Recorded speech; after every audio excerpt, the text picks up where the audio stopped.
Hey, welcome to another episode of Speak on It.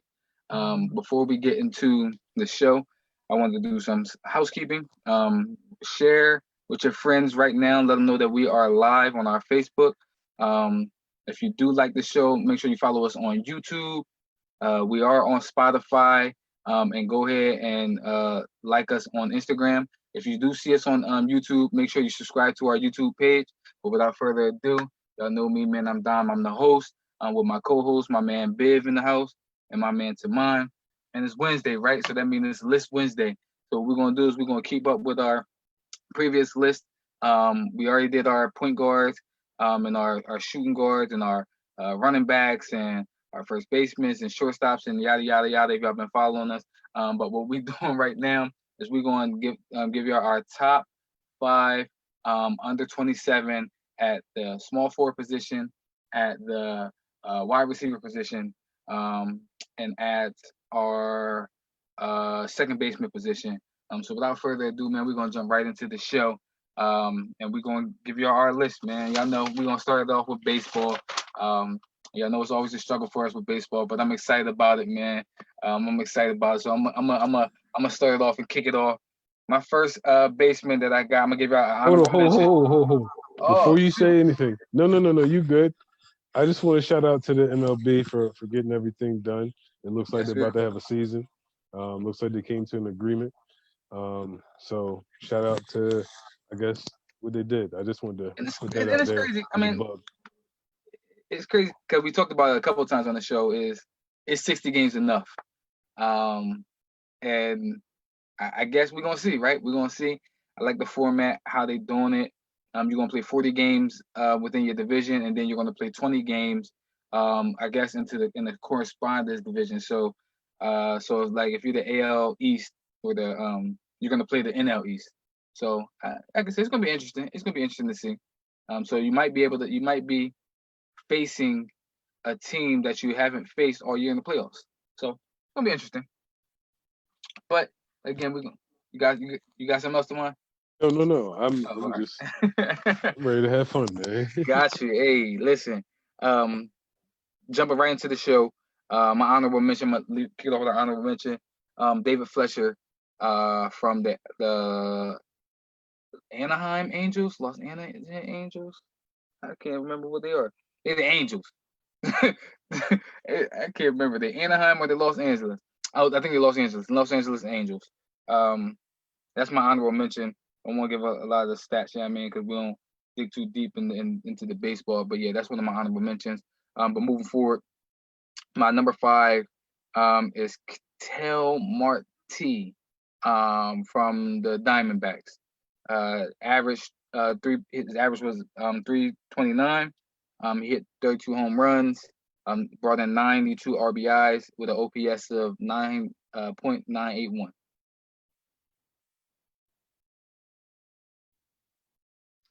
Um, so I guess that I got him a little too high. You got him No, at five. no. Well, we'll see the rest of your list. All right. So I see the rest of your list. welcome to everybody who's watched. We'll say hello. Number five, I got uh Gilbert Torres, Oh, shoot. second baseman from the Yankees, has a 275 batting average with 269 hits, 62 home runs, and 167 runs batted in. Played for 2 seasons for the Yankees. He's doing quite well for himself, so I have him at number five. So we're gonna talk about him again. I guess a little further on in the show, with me and Biv. But since you got him at number five, I think that he is one of the ones that don't get talked about a lot in that lineup. With Aaron Judge. Um, can't even think. I'm drawing a blank. But what's the other ball name? Giancarlo Shortstop. Stanton. Yeah, Carlos Stanton, the shortstop. Well, Uh, the Gorgeous is gone now. yeah, Talking yeah. about Yours is gone, but the other dude, I forget his name. And then the Michael, I forget the other ball. But DJ yeah, LeMayu. these DJ LeMayo, but the lineup is stacked. You know what I mean, and he is one of the ones that don't get talked about a lot. So I can see why Tim actually has him at number 4 or number 5, because he does get overlooked because of Aaron Judge and because of, I mean, a lot of the other people that are on that in that lineup. All right, I did good for myself.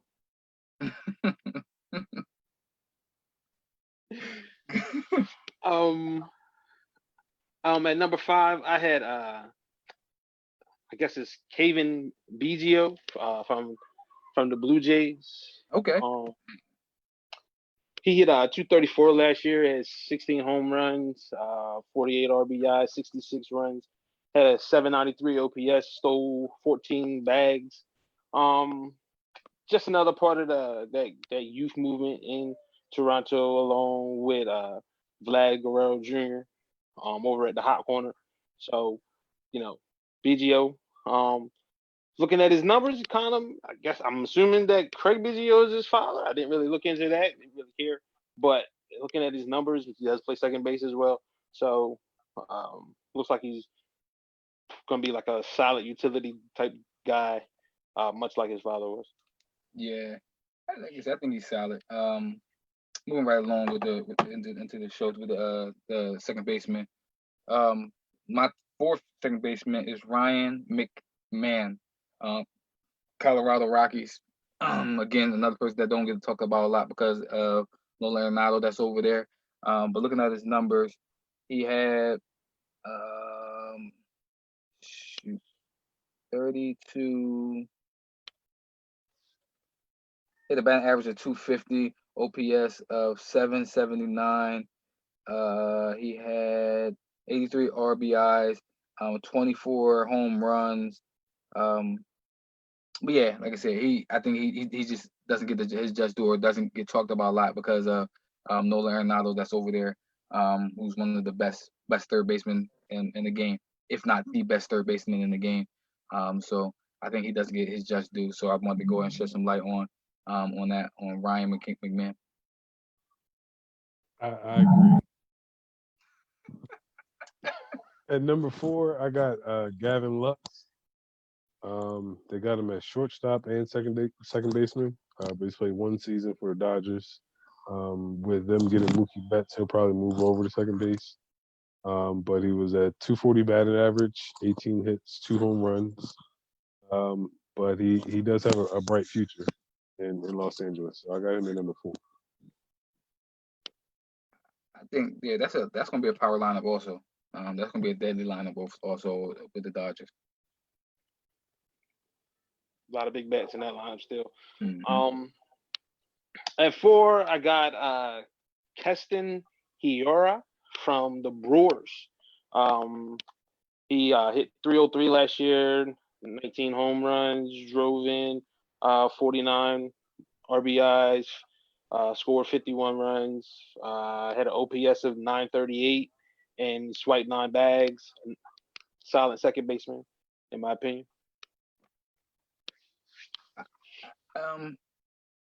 So my number 3 is I struggled with this number 3, but I went with Torres as well to mine. Like I said, there's a lot of big bats in there, so I feel as though that he doesn't have to be dependent on a lot. But I think some of his defensive plays is goes unnoticed as well. But Tamon spoke off all his stats. Yeah, I mean, 38 home runs last year, 90 RBIs, a batting average of 278, with an OPS of 871. And like I said, he's solid defensively as well. I agree. At number 3, I have Luis Alvarez. Played second base for the Twins. He has a 334 batting average with 109 hits, 4 home runs, 28 runs batted in, with 54 runs scored. Looking at his stats and looking at everything from what I've seen at the eye test, I put him at number 3. At number 3, I had Gleyber Torres. Just because he's a Yankee, though. That's the only reason I got him so low. I Being honest. I did struggle putting these next like Gleyber Torres and then who ultimately became my number two is Ozzy Albanese. I struggle with them these next three. Um, but Ozzy, man, he kills us all the time, so I can't really not put my man there at number two. But batting average of 295. I mean, he had 24 home runs, 84 RBIs, with an OPS of 857. And like I said, his defensive glove, he's solid. There's nothing that the ball can't do. Um, and yeah, Ozzy Albanese is my number two. Young second baseman under 27. So I did a quick switch just based off of you guys' expertise. So at number two, I got Tel Marte from the Arizona Diamondback. Um, he he had 329 with 32 home runs, 92 RBIs, and a staggering 7.1 WAR, whatever that is. But they said it was staggering, so I had to go with whatever they said. So it looks like he in 2019 he did his thing. It looked like he was presenting himself to be a quote unquote star. So I put him at number two. I like Hotel. At number two, I have Ozzy Albies. Um, I have him hit the Glabers because I'm a Braves fan, so it's just as simple as that. So I'm pretty sure my number one is probably not your number one, I and mean, that listen, means my number one may not even be in your list, in my list. listen, That's everybody's list surprised me. I thought all of us had all the same second baseman, which means we all did homework. my So criteria is different. My criteria is different. yeah, my number one is Brandon Lau, for the Tampa Bay Rays. Um, pull up my man numbers real quick. Brandon Lau, 259, batting average, 23 home runs, and 76 RBIs better than last year. He was a first time All Star last year. Um, I think that there's really the reason I have him at number one is because he is the Tampa Bay Rays. There is nobody else on that team to me. And he stands out with the numbers, so that's why I have him at my number one because he carries the load more than almost everybody else on the list. You can name almost another All Star with everybody that we've named. So that's why I have Brandon Lau at my number one because he is the go-to guy for the Tampa Bay Rays. I agree. I'm gonna say I had him at 6. That was your honorable mention. I got you. My number one is Ozzy. I'm gonna just leave that as Ozzy. Oh, no, we got my number two. Yeah, and the reason why I flip flop because I was like, y'all, listen, I'm gonna go with y'all expertise, and he's a Braves, and with me linking back to my Braves days and my younger days, I'll stay with the Braves, be loyal. So I'm gonna rock with Ozzy at number one. I got you. And my number one is Marte from the Diamondbacks. He finished fourth. Everybody didn't say the stats, but he finished fourth last year in the MVP race in the National League. Just one of those guys. If you can stay up late, kind of like how West Coast basketball is. You can stay up and watch some West Coast baseball. You can get a show watching the Diamondbacks and keeping your eye on him because he doesn't just play second base. He plays in other positions as well. So I think a lot of a lot of the players that we picked just when I was doing the studies and when y'all mentioned it, a lot of them play more than one position. I mean, you can see someone play second baseman, you can see someone play outfield.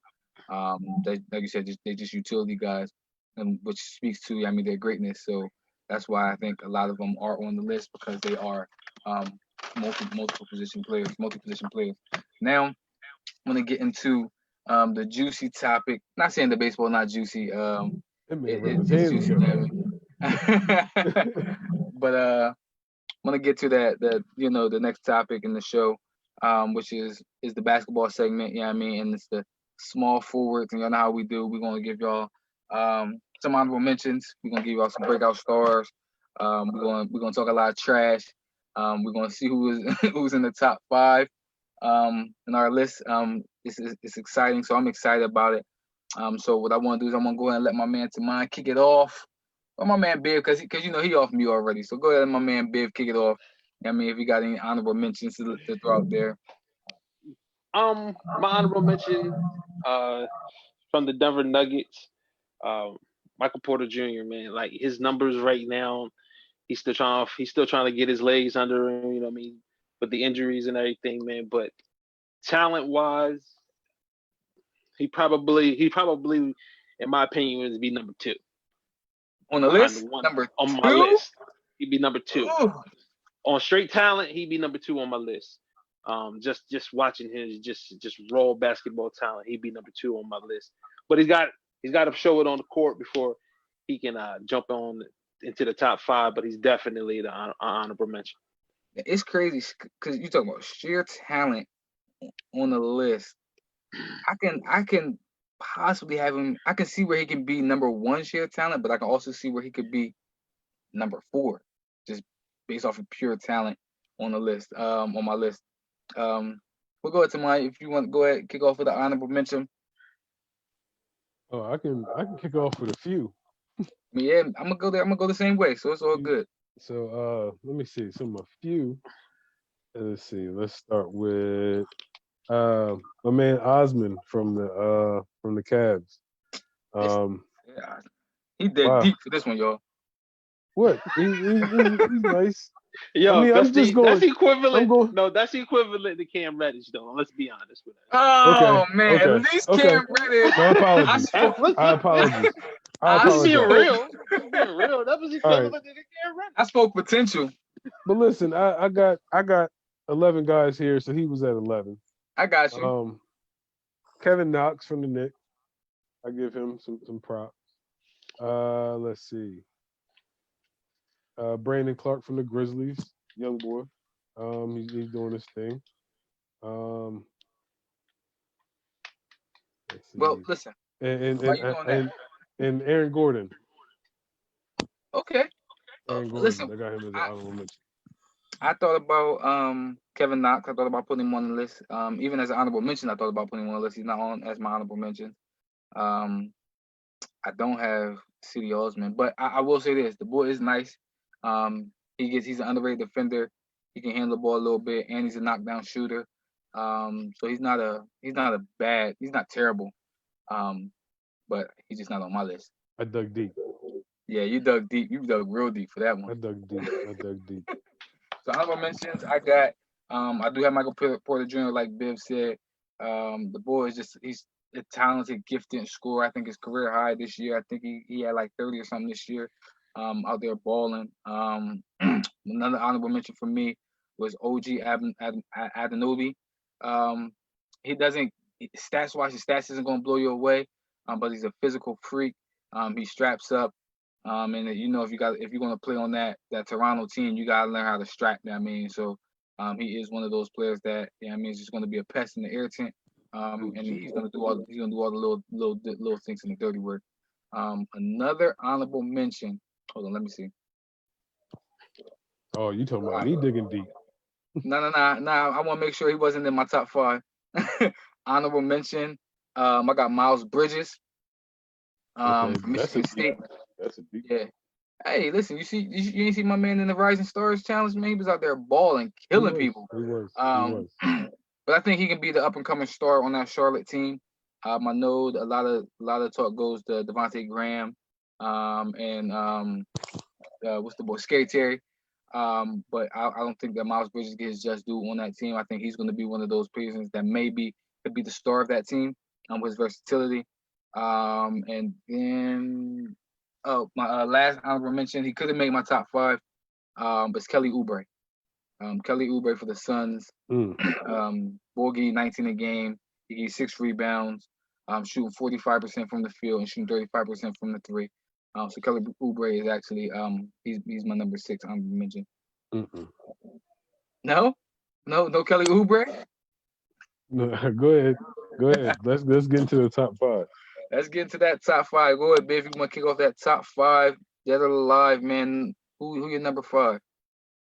My number 5 is from the Indiana Pacers. I got T.J. Warren at number 5. Man, 19-4.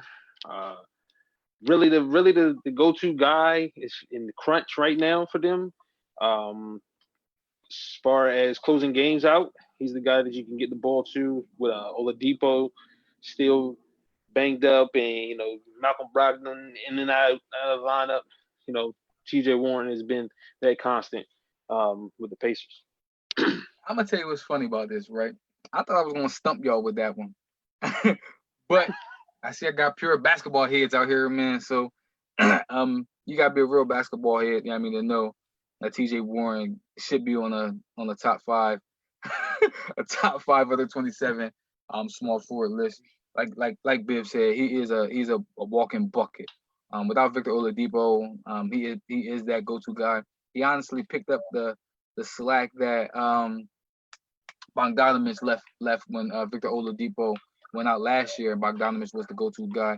T.J. Warren stepped in, and not just getting buckets in Indiana when Victor Oladipo was going. He was getting buckets in Phoenix. You know what I mean? With Devin Booker on the Devin floor. Booker on the floor. So T.J. Warren is a walking bucket, He's man. getting buckets in college. Yeah, I was gonna say the boy was He's getting been a buckets in bucket. college. So yeah, he is. Oh shoot, I forgot another honorable mention. But anyway, yeah, T.J. Warren is that dude, man. He is that dude. He killed my Sixers a couple times this year. And like Biv said, go-to bucket isn't clutch. He's a clutch performer. There's a lot of things I can say about T.J. Warren, but that boy, he's the man. So, and I guess you ain't gonna drop your 5. I gotta drop mine. Go ahead. I just dropped my number 5. Oh, Biv you dropped said his number 5. it's the same. Oh, it's the same. Number 5. Okay, so number 5, I got Andrew Wiggins. Oh. Back up, son. I got Andrew Wiggins from the Warriors now. I didn't think he was gonna make your list. I ain't gonna hold you. Listen, the thing is, he barely made the list, to be quite honest. That's because of what we had the conversation earlier about power forwards and small forwards, and then I figure I'm gonna move somebody from the 3 to the 4 because what y'all said makes sense. So Andrew Wiggins just bumped up a spot. So he was at 6 and now he's at 5. So Andrew Wiggins, you are on my list, buddy. But you have been consistently okay. And I say that meaning as though from the hype that you got coming out of Kansas, I'm not saying that he's not good. But I'm not saying he's not bad either. And that's the knock to me on him. So Question, I got him at 5. the question mark still there with him.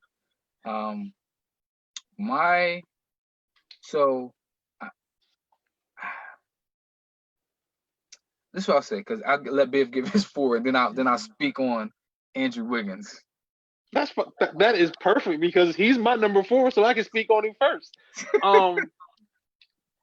And what I'm getting ready to say for Andrew Wiggins, I'm gonna probably say the exact same thing 2 Wednesdays from now when we do centers, and we talk about Karl Anthony Towns. Jimmy Butler exposed them for what they really were, and they're about getting numbers, looking good, cashing a check, and going home. They're not about winning. I'm not saying that they're not about putting in work and getting better, because sometimes people equate that with wanting to win. Sometimes that's just, I'm going to get a better check the next time I go around if I keep my numbers where they're supposed to be. And I feel like he's one of those guys. I'm hoping that he can stay in Golden State, and they can, with Steve Kerr and that championship pedigree, they can bring something out of him that's been missing from the guy that was drafted number 1 overall. And he's more famous for being the trade for Kevin Love than he is for being a basketball player. and that shouldn't be the case because the kid is talented, and you like, man, something's just missing, and I'm hoping that Golden State can bring that out of So I should have went before Biv, but nah. But Andrew Wiggins is my number 4 also, right?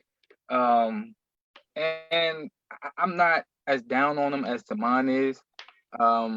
He is. I think he's still on like 24 or something like that or so.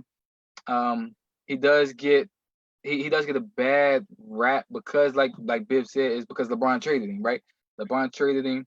I think that just that just being in the Minnesota Timberwolves Wolves organization to me is like doom. It's like doom being there. You know what I mean? There's only one. Just think about this, right? When we talk about our top 5 power forwards, KG may be at our number 1. Some people's number 1. You know what I mean? But of course he's going to be in our top 5.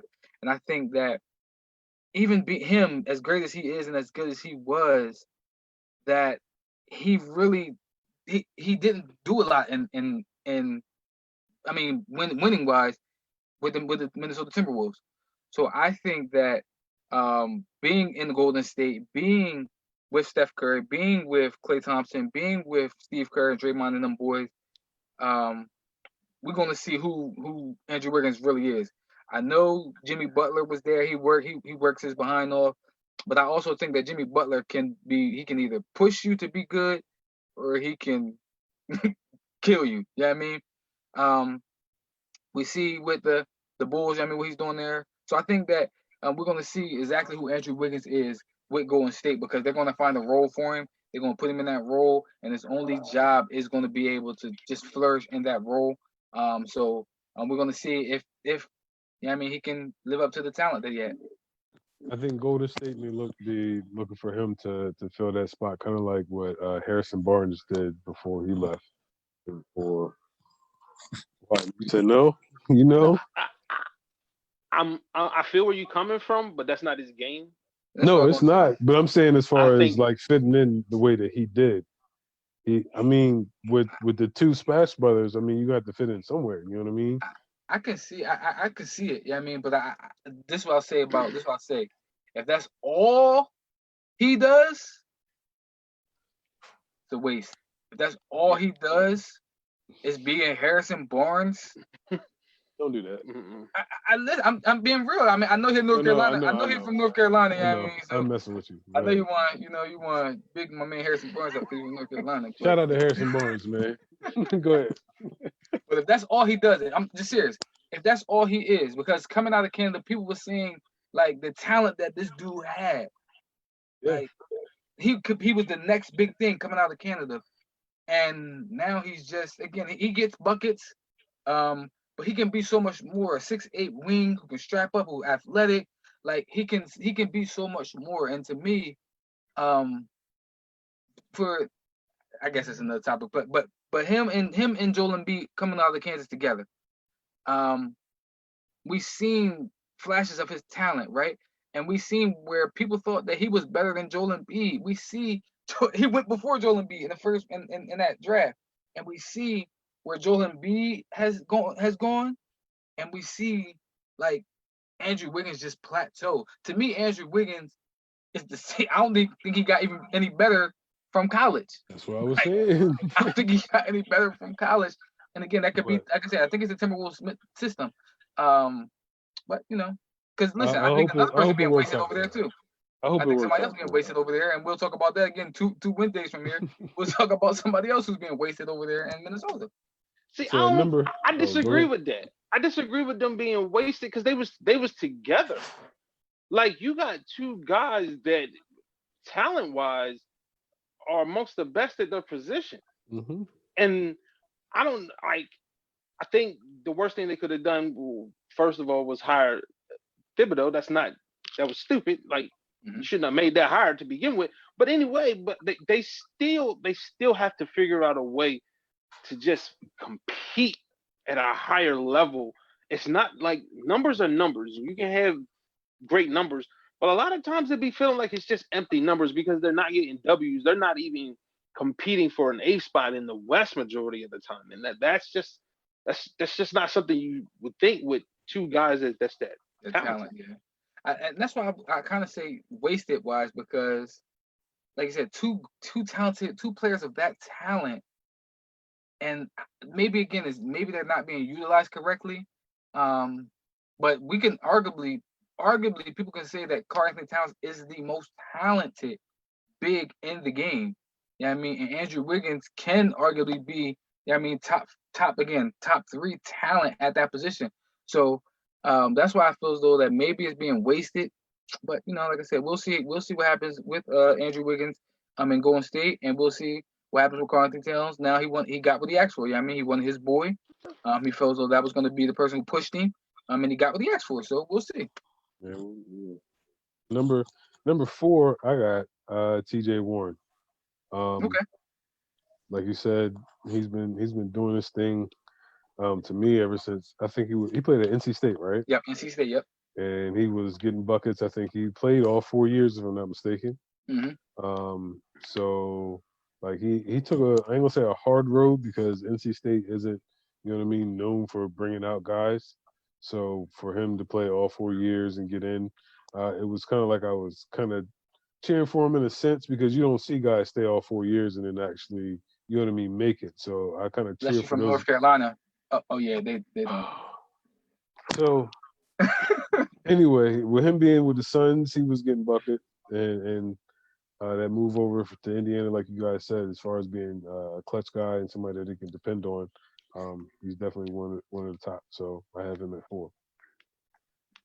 Yeah, like I said, I mean, you can't say too much more about the boy. I mean, he's turned himself into a decent player.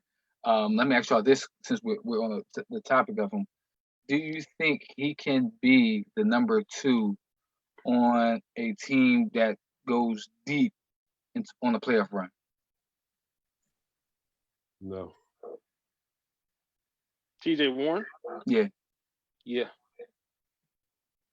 I think on the team that he's on, if with a healthy Victor Oladipo from the beginning of this year, I think that they could have been a top 3, 4, 2 seed. I think they are number 4 or 5 now. I mean, and Victor Oladipo ain't played all season, and he actually has been the number 1. He has been the go-to guy with Sabonis. So, and I guess that's a flip. That's flip-flop also. Who was the number 1? Was it Sabonis? Was it T.J. Warren? But T.J. Warren was the one that got that was taking the big shot. So I say he was the number 1, and Sabonis was the number 2. But I think that they can. You know what I mean? Just because they're unselfish. And with Vic, what I saw Vic do to LeBron in the first round of that Indiana series, where they actually should have won that series. I think he can be.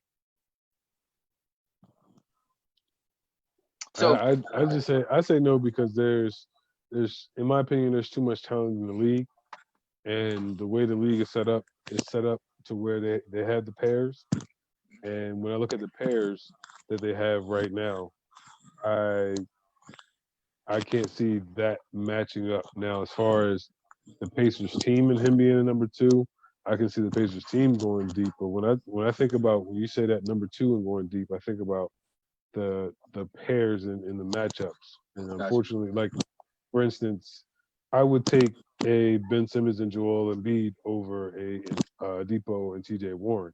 But at the same time, you could possibly see the Sixers being, and this is not a shot, I know. you could possibly see the Sixers getting out of the first round.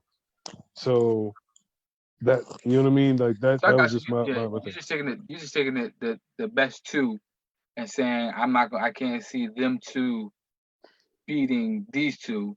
But like you said, you're taking the team as a whole, because again, to me, the Sixers number 1-2 pairing to me is probably, and again, not biased. I mean, just talent wise. Bias alert. No, just talent wise, right? I think that there are the number 1 or 2 best talented duo in the NBA to me. You're not going to see another pair like that. I mean, you've seen the pair almost kind of similar to what we just the 2 that we just talked about in Minnesota, and them not living up to their talent. But I'm just talking about just strictly talent. There's nothing that Joel Embiid can't do on the floor, strictly talent wise. And the only thing Ben Simmons can't do talent wise, or he won't do talent wise, is shoot the ball. So there's not a lot of weaknesses in their game. So that's why I said that just the two pairings. I have them two as my number one. But again, I guess that's a show that we'll do since we are intrigued by this. but Whoa. but again, like I said, just we just talking about talent, man. I ain't talking about what they show on the floor. I'm just talking about just talent wise. I can't see Are another. you taking into consideration their age too? Is that what you're saying too? I am taking into consideration. Well, okay. It has to be taken into consideration because both teams in LA have better duos. In their prime. No, we're talking about right now. I don't care when. I really don't care when. Right now. I really don't care when. I can say one team in LA. Both teams. I can say one team in LA. Nah, buddy. Both teams. I'll say this again. We're gonna talk about this shit. We're gonna look back on this. Whoa. We're gonna look back on this probably Whoa, man. 2-3 years from now, and we'll see. I'll say this. I do like Paul George. 2-3 years, my man might be gone. Yo, Ben Simmons not even in the same vicinity as all four of those dudes in LA. Ben Simmons he's not even in the realm. If Ben Simmons starts shooting jumpers, if he does, whenever that is, in 2025, he'll surpass 3. We'll have that conversation again. So that's what I said. Right now, that's what I said. Right now, he's not even in the realm. Okay, so we're talking about right now. Right now, if my man because my man not shooting jumpers, he starts shooting jumpers, and that's what I'm looking at. But that's what I'm looking at. He can shoot them, but he got to make them. He got to shoot them first. He got to shoot them first. He got to shoot them first. But again, I just talent wise, there's nothing that the board can't do. Agreed. Same thing with Joel Embiid. I mean, I know we Tamon loves AD, but my man kill AD every time. But moving on. Gosh, he ain't killed Chick-fil-A too. Hey, listen, that's his downfall. That is his downfall. But listen, he in the playoffs every year. Where my man AD at? Man, he be injured. He be hobbled. Anyway. Here we go. Anyway, my number 3. I'm interested to see if we all have the number 3, but I put him on there. It's not biased. My man Tobias Harris. I put him at number 3. Just numbers wise. 26. No. Is he 27? He's 27. Okay. We 27 to under, right? He just made the mark. Just made the cut. Let me see when this man's birthday, because I thought about him, but I thought J. Cole was too old. I didn't. I thought he was a 4. You thought he was a 4? I always labeled as a 4. He labeled as a 3. That's why I put him as a 3. And I mean, he viewed him as a 4. He's a stretch 4. You know what I mean? But in our lineup, we got Al. Man, that man about to turn 28 this year, man. He about to turn 28 in 3 weeks, man. He just barely made the list, bro. I'm glad we did the show. I'm glad we did the show today. Made the list. Yo, my man's about to be 28 in 3 weeks. Hey, he made the deadline. He made the cut. He made the cut for real.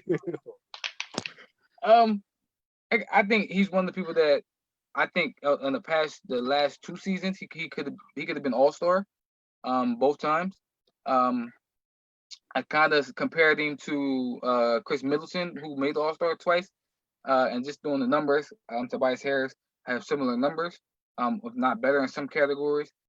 He gives you 20 points a game, 3 assists, 7 rebounds.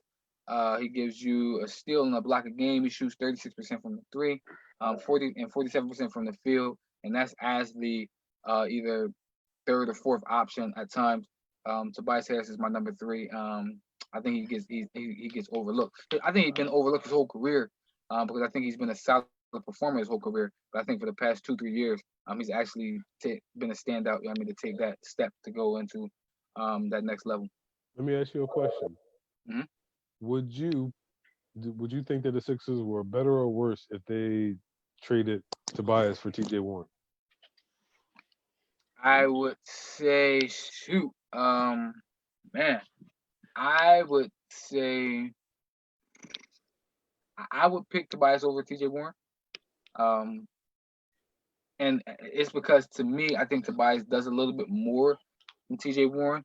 I'm looking at T.J. Warren's numbers. T.J. Warren gives you 4 rebounds a game. Tobias gives you 7. T.J. Warren gives you 1.5 assists a game. Tobias gives you 3. Looking at the blocks, T.J. Warren gives you 1 block a game. Same thing with Tobias. I mean, Tobias gives you half a steal. Same thing with T.J. Warren. So I just think that Tobias does a little bit more than T.J. Warren. So that's why, and I think Tobias fits the Sixers game because Tobias comes off of screens and pin downs, and he can be a catch and shoot player, and he can get his own bucket. So I think I was Tobias just making sure you wasn't Tobias. No, man. I love T.J. Warren. I'd rather have T.J. Warren I actually wanted him with the Sixers. Why would you rather have T.J. Warren? because the Sixers need a closer. They let go of Jimmy though. But They should have kept him. They still need a closer. I'd rather have T.J. Warren. I think T.J. Warren's a better closer than Tobias Harris. That's what I'll say. Not They're still gonna be right third. now. Either one of them gonna be the third wheel with the other 2 guys there. So it don't really matter. I agree. I think that, not saying that you're wrong or right. I just think that we'll see a lot of people. We'll see who a lot of people who they actually are. If Brett Brown leaves, if Brett Brown is gone, and he's out of here, we'll actually see if Tobias is a closer or not. Because I think Tobias closed a couple games out there with the Clippers. So we'll see. So it's all Brett Brown's fault. I think he plays a major part. I think he plays a major part. I have to agree. I hate blaming coaches. I do too, but listen, I think he plays a major part, man. Like Tobias Harris was one way with the Clippers, and he came here and it's totally different. I mean, Jimmy Butler even said it, man. Jimmy Butler said it. Like he was telling him, like, bro, why are we doing this in a coaching meeting, bro? Why are we doing this? What are you doing? Nobody knows. Nobody knows what they're doing. Even the new players came and said, we don't know our roles. Like the shooters, you're shooters and scorers. That's what you've been your whole life. And then you get here and say we don't know our role and we don't know what we're doing. Anyway, who your number 3, baby? My number 3 is simply because I like him. Is Kyle Kuzma. His numbers aren't gonna jump off the page, but I feel like he just adapts to whatever role he needs to adapt to make the team better. When he needed to be a guy to go out there and get 30, he can go out there and get 30. When he needed to be a guy to come off the bench because that was best for the team, he seemed to just adjust to it. And so his numbers is going to be affected when you play with LeBron. It seems like everybody's numbers go down, even though he makes people better. But I'm not talking. I don't want to talk about that. But I just like Kuz. I think he goes with the flow. He's not gonna try to do too much. He's not gonna try to be out of character. I think if he had a role where he could be a guy, the second best player on a team to make a deep playoff run, I think he showed flashes that he could be that guy. So that's why I have him at 3. Hey, he does have some character, especially with that hair. With the hair, jeez Louise. So quickly at 3, I kind of thought about him like how you thought about Tobias. I kind of thought him like as a power forward. But I think the thing I wanted to see during the season is when he was in trade talks. I wanted to see him if he could go be that guy in New York, or if he could be that guy in Chicago. I wanted to actually see it because I'm with you. I think Kyle Kuzma is again a walking bucket. We've seen it before LeBron got there, that he was that dude. So I just want to see him on his own team. That 6-man role that they try to put him in. I think that it's taking a little while for him to adjust to. But I also think that that's not who he is. I think that it takes a special person to be able to have to sit the bench. I know a lot of people say, well, you come in, you playing against you can't play against, the bench players or whatnot. But when you used to being a starter, you used to getting in and already being warmed up. When you've been sitting for a while, you got to come off the bench and then you got to try to get yourself revved up. I think that that's a tough role to be in. I think that if he is the actual go-to guy, or maybe the secondary guy, we'll see Kyle Kuzma flourish. Hey, I'm not knocking that at all because I definitely understand where you guys coming from. I didn't have him on my list simply because a lot of the other players got more time and more production. Um, but just looking off his talent, eye test wise, I mean, he does have an it factor and his athleticism. He can shoot the tray ball. I mean, it's a lot to his game, and like you guys said, I mean, he needs to be in that role to where he knows that like he's the guy or the second guy, and the first guy that he's behind is like one of the top 5, top 10 guys. You know what I mean? Mm-hmm. So it's because I could definitely see him being a Scottie Pippen type player. Um, but at the same time, when I looked at the players on my list, as far as production wise, they a lot of players that I've had are more seasoned. You know what I mean? Versus him being younger. Because I mean, a lot of guys, of course, come out one and done. So you're gonna have guys like a Andrew Wiggins who's still young but played 6 seasons. So And your list gonna be a little bit different. I was sitting there thinking like, dang, Tamon don't got Kyle Kuzma, Tamon don't got Tobias Harris. Who the heck is his top three? But you got somebody else on the list that we had as a point guard, so that's why you ain't got them on your list. But it's actually on you to tell to let us know who your number three is. oh, I gotta let my number three. Okay, so my number three is Brandon Ingram. Brandon Ingram, he this season averaged 24, 6 boards, 4 assists. This year he this year and last year, him getting out of LA was the Mm-hmm. best thing for him. And I'm telling you, I'm loving what I'm seeing in New Orleans, man. I like watching them play. Even before Zion came, I liked watching them play. I really like Drew. Man, he doesn't get the credit he deserves, man, because he straps up, he gets buckets, and he be D'ing up LeBron. And he's 6'3", 6'2". So like I like watching that team play, and I like Brandon Ingram's game.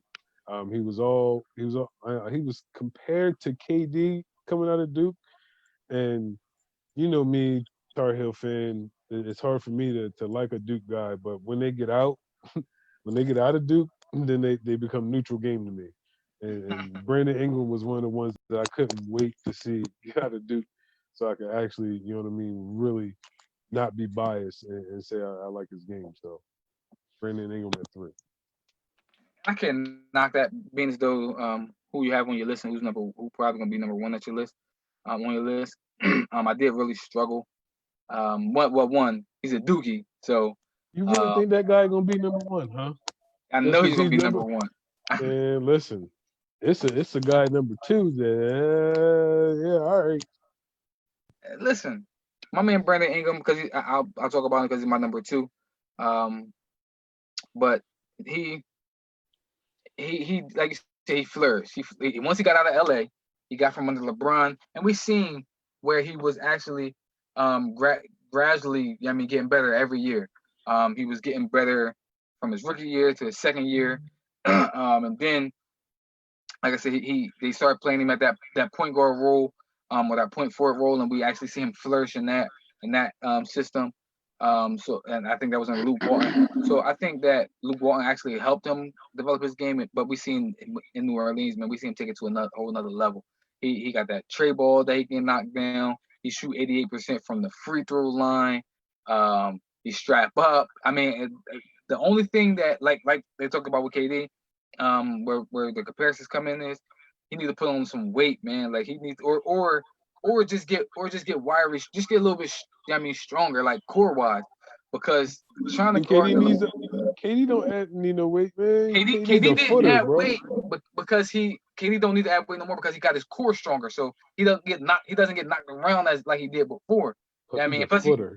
plus like I said, plus he's 7 foot, so like even if you do body him a little bit, he still put his arms up, and you ain't gonna shoot over him. So um, I think that if Brandon Ingram, because Brandon Ingram like 7'9", 6'9", 6'10", yeah, I mean yeah, the comparison is legit. Um, but yeah, he's a bad boy, man, and he's from Duke, so and I struggle, put him at number two. He could have been number 1 on my list, but yeah, Brandon Ingram is number 2. Same here. I got Brandon Ingram at number 2. Y'all have already said pretty much everything about him. He could just do it. Like you could tell, like coming out of Duke, what he was gonna be. He's one of those guys that I think, like, his game didn't blossom right away coming out of Duke, but he was too good to be at Duke. So staying in college wouldn't have benefited him. So he had to come out, but his game just still took a year or two to really develop. But he can do it all, and I think he's gonna be I know Zion is gonna be the headliner. He's gonna be the headliner, and he's gonna be the one that everybody fear. But Brandon Ingram is gonna be the killer. I agree. So that's interesting. That's gonna be Brandon Ingram is gonna be the killer. Yeah, I can definitely agree. I can definitely agree with that because even when, so Zion is, I think they got 2 studs on that team, but Zion is, I don't know. He's not Brandon Ingram. Brandon Ingram is gonna kill you from all 3 levels. That's what I look at when I see Brandon Ingram. He's gonna kill you from all 3 levels. He's gonna be able to get to the bank. He's gonna get to the bucket. He got a mid-range game, and he can take you outside, and he can beat you off the dribble. And like you said, he put the ball in his hand. He makes others better. I think Zion can do all of those. He can kill you from 2 of those levels, and he can make his players better. But I think that one of the things that they're gonna always do with Zion is they're gonna sag off of him. Even his shot, his jumper from the 3-point line is flat. Yeah, I mean, it looks crazy. It looks awkward. So that's what they're gonna do. So I'm assuming that my number 2 is probably your number 1. Of course. So my number 2 is Jason Tatum. Another Dookie. That's 2 Dookies in a row, y'all. So let's talk about his NBA career, shall we? His NBA career in Boston. Let's. He's done pretty well for himself in his 3 seasons. In this season, averaging almost 24 with 7 boards, 3 assists a game, almost 40% from 3. I'm saying that he's coming to his own. The only reason why I got him at 2 is because the guy that you guys got as a point guard at number 1, I have him as small forward at number 1, and that's White LeBron. White LeBron. Nah, he's definitely not. He's got the fame like him, but we already know. Hey. So can I just go ahead and say my number 1 since y'all already got y'all number 4? Yep, I got you. Yeah, go ahead. Luka Doncic. Can I say this? Dallas. Can I say this? Yes. Even if Luka was in, if I had him in my list, he would probably still be 3 to me. He probably. I thought about 2, but I still look at Brandon Ingram's, and I'm like, I don't know if he's a complete player like Brandon Ingram. I mean, of course he's going to get the buckets. I mean, stuff like that. But Luka don't play no D to me. Don't, but he averaged triple doubles. Okay. And hitting game winners. All right. Okay.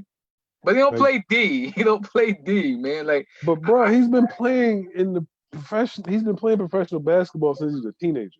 So what you're saying is that he's a professional player that don't play D. He's been doing this for a while now, so that's who he is. I mean, with him averaging 24 and almost 9 boards a game, he's been playing for a while. I get it. Listen, so that next question. So and 7 assists. I'll say this because I'm gonna say this. When we do a point guard list, when we do our top 10 point guard list, I mean, in the NBA, is Russell Westbrook going to be your number 1 based off of your numbers? Because he gives you a triple double every night. But then and he straps up. I mean, that's an argument for a different day. But yeah, I'm just telling you something to think about. Because your criteria for Luka being at number 1, he's going to give you triple doubles, but they don't strap up. And he shoot like 40%. He shoot like 40-something% from the field. He also shoots 30-something% from the 3-point line. Yeah, has he won games for Dallas? Yes or no? He has. Okay. Has Brandon Ingram won games for him? He has. Brandon, they right there, neck and neck. He has. But Luca's number being picked number 2 has been the number 2 pick that we expected. Brandon Ingram has grown into what we expected. But like Biv said, Luca right? was Like that from the jump. I give you this. Like Biv said, and like you just said, both of your points is Brandon Ingram has not been playing professional basketball almost his whole career. So it took him a little bit longer for him to, get into that level, as it usually does for a lot of players. LeBron didn't just come out balling either. He came out giving you 20 some a game. He didn't come out balling. LeBron wasn't this LeBron that we see now. Of course, We see he's his 19, game develop every but year, he right? We averaged see 20. he give you 20, but he's giving you no less than 25, 26 a game. So I'm saying that we see his game develop, just like we see a development in Brandon Ingram, just like we're going to see a development in Jason Tatum. So to me, just because Luka is doing what he's doing, I think it's a lot of hype. He gets a lot of praise, a lot of hype. Because he does do spectacular things, but I can't put him ahead of Jason Tatum. I can't put him ahead of Brandon Ingram, just off of the hype. Understood. I had trouble with him and Brandon. I'm not Brandon Ingram. Him and Jason Tatum, to be quite honest. I got you. But no, I got you. Listen, Luka had love. I understand, man. I definitely understand. So let me ask y'all this question real quick. Based off the top 5 that we named. Hold on, y'all number 1 is Jason Tatum. Is that Oh right? yeah, of course. Jason Tatum absolutely. number 1. Okay. Absolutely. I'm just making sure. Absolutely. Hey, Jason Tatum number 1. So listen, Biv might have shocked me and said Otto Porter because he on the Bulls. So nah. And not have Jason Tatum on the list at all? Come on, man. I'm only biased in baseball. I know you know your stuff. So I think this was kind of like the hardest one for me, where I think about who could be the next MVP. That all-star, and then who we see as like a franchise player. So I want to ask y'all this question: is if y'all had to pick anybody at the top 5 who you would think could be the MVP, win the MVP first, who would it be? Well, never mind, Tamon. Not Jason Tamon. Tatum. Oh, you said Jason. Oh, you did say Jason Tatum. Jason, what in the world? Listen, forget me. Hold on. Jeez. I thought you would say Luka, because ain't Luka in the MVP I thought he was gonna say Luka year? too. I thought he was gonna say Luka too. I like Jason's game, bro. I like Luka. Like I told I'm not saying you did. I had a debate within myself as far as them two, but I think the most complete player out of all of them is Jason Tatum. To be quite honest, it's just that Luka coming out the gate doing what he did, I can't not. Like they said, he was going to come in and average a triple double, and this brother is coming in averaging a triple double. Not going to knock that, but Jason Tatum, as far as his whole ascending to where he's going, I could see Luka plateauing and him going up and up and up and up. Are we talking about right now? This is the crazy thing about Jason Tatum. If they had went ahead and found a way to get rid of Kyrie and not have last season, because where Jason Tatum took a complete step back, like people were starting to think like, man, he might have been overrated. I think he just took a step back to allow Kyrie to be whatever he wanted him to be. Mm-hmm. And I think it hurt his game. I think it hurt his game for an entire year. I think his game suffered for an entire year. And I think he's just getting back to the guy that he was the season before last. Mm-hmm. So I think he's not, maybe not as far back as like Brandon Ingram, but he was held back, and I think he's just getting started. Where I think, like you said, I think Luka is who he is at this point. Right, and that's been playing professionally for so long. I think he is who he is. I'm not saying he's not gonna get better in certain areas, but as far as his game is what it is. I don't think we've seen all of Jason Tatum game. I haven't seen. I don't think we've seen that either. But for me, the one that I think that can reach that MVP superstar status is Brandon Ingram. And the reason I say it is because we see him with the ball in his hand. We see him off ball. We see him strap up. We see him. There's the boy can do it all. You know what I mean? And again, I love me some Jason Tatum. I do love me some Jason Tatum. But I'm looking at his numbers, right? Assist wise, he give you. I mean, he give you 3 assists a game. You know what I mean, so like I said, it could be either one. But I do think that Brandon Ingram can be that guy. I think he is the one that can be the one that reaches that MVP status. And again, I think that and maybe because when I look at that Boston team, it could be that because they got so many other players, Jaylen Brown, Kemba Walker, Gordon Hayward, that they're going to take away from Jason Tatum.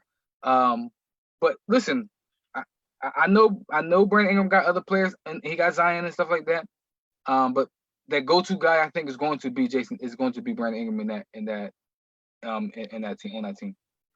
I don't disagree with you at all. But we've watched an entire season where a kid in Memphis has taken the league by storm. Mm-hmm. Zion played 2 games, and they were saying Zion was the rookie of the year. And you think that he's gonna have a teammate surpass him in MVP? Listen, never mind. Not in New Orleans, Brandon. It's gonna be Andrew Wiggins. It's gonna be Andrew. No, that's a bias. That's bias. That's bias. Andrew Wiggins for what? When Andrew Wiggins get traded to the Bucks, we're gonna see Andrew Wiggins' game go to a whole nother level. I knew he was gonna say it to the Bucks. I knew he was gonna say it to the Bucks. So that's how y'all gonna get him. Listen, when Andrew Wiggins, it's gonna be. I thought you was a Sixers fan. I am a Sixers fan. I'm a Sixers fan. No, he's not. I'm a Sixers fan, but y'all know. He's trying to get. Well, he's trying to get Giannis out. You know that light skin brother over there. Wait until Philly play Golden State in the finals. I'm a Sixers all day. I hope we sweep them. All day. Who's we? Who's we? The Sixers. We talk? Okay. The Sixers. Okay. I hope the Sixers sweep them all day. Okay.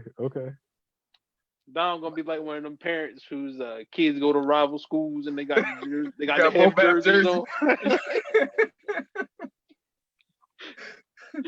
Hey, listen. I think when you was talking about the talent wise, right? When I said, man, Michael Porter could be anywhere from 1 to 4. I think Andrew Wiggins on this list, man. He right behind him. He could be the number 1 talent wise on the list. You know what I mean? So, but he's not. Talent wise, he is. He just don't live up to it. Yeah. So he don't produce reality. Reality. Yeah, we'll see. We'll see next week. All right, y'all. So moving along, man. Y'all know another exciting part of the show. We're gonna do the wide receivers. We're gonna go right to the NFL. Top 5 wide receivers, 27 or under. I'm interested to see who everybody who's on everybody's list. I think number 1 is unanimous. But maybe not. Yeah, I mean, it shocked me with baseball. So, but football is a different animal.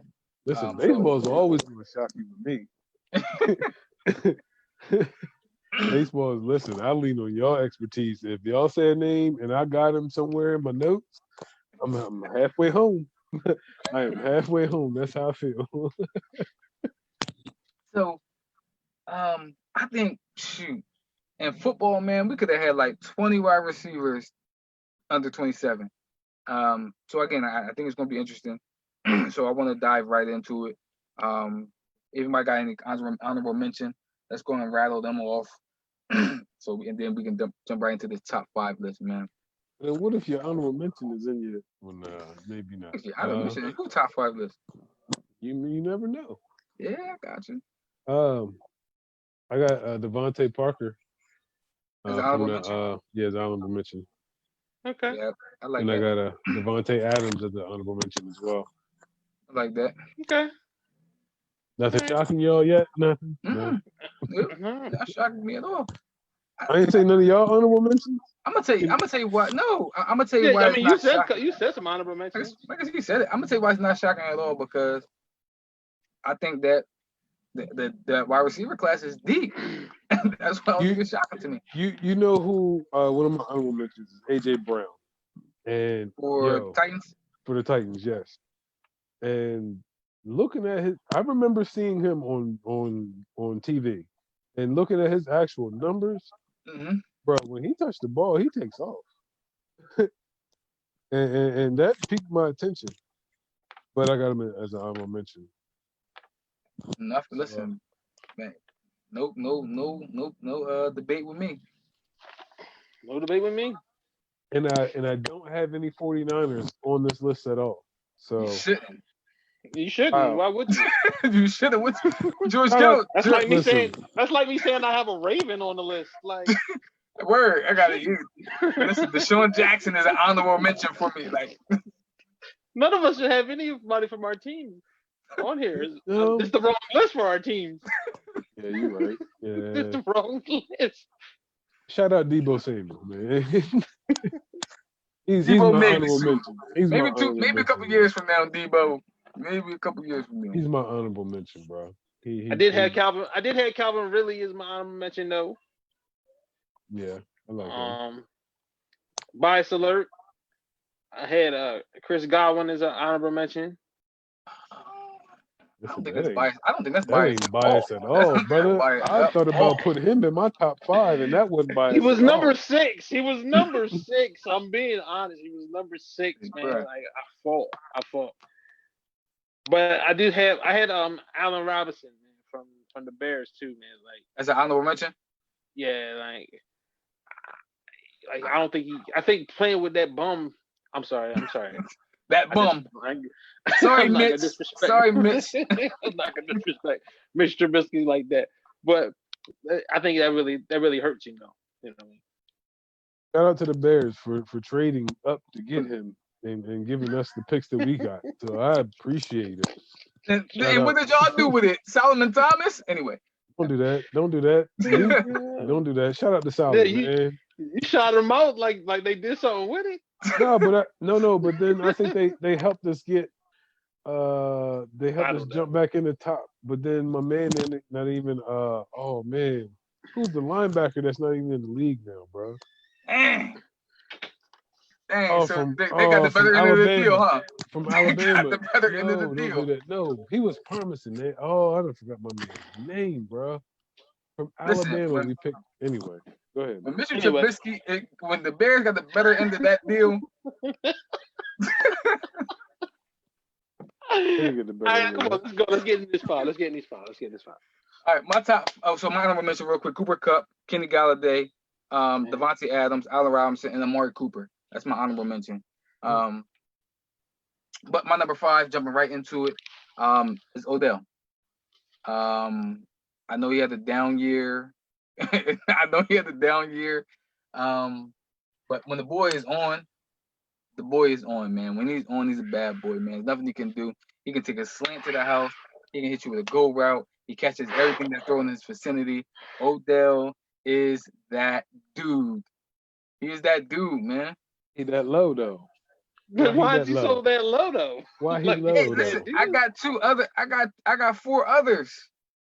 Yeah. I understand. And this is what I'll say to you. I mean, if he's 5th, there's 4 people ahead of him. But I don't understand. Like if we just did in the league, so you're saying is if we just did the league, he probably wouldn't be in your top 5. No, he probably would because How? What in the world? No, he wouldn't. You are right. You are right. You are right. I'm sorry. I forgot about those. I forgot about those other 2 monsters. I forgot about them other 2 monsters. You are right. He would not be. He would not be in my top 5. Whoa. Wow.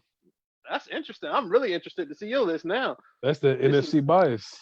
No, I like that old giant hate. I say Amari Cooper better not be on this list. No, Amari is my honorable mention. So I guess I got at 5B. I got Amari Cooper.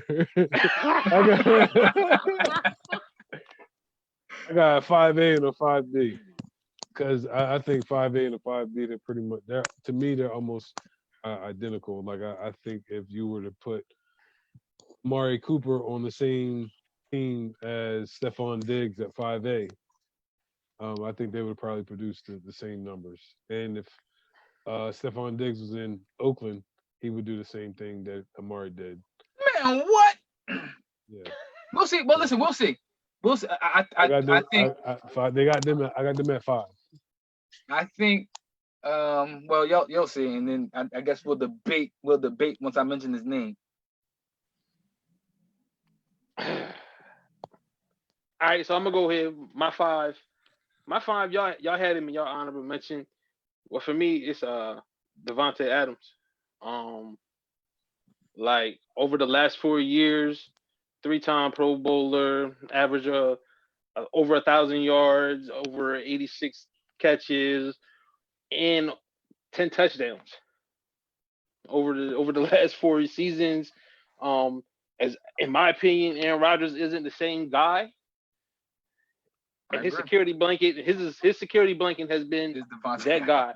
And I love cornerbacks.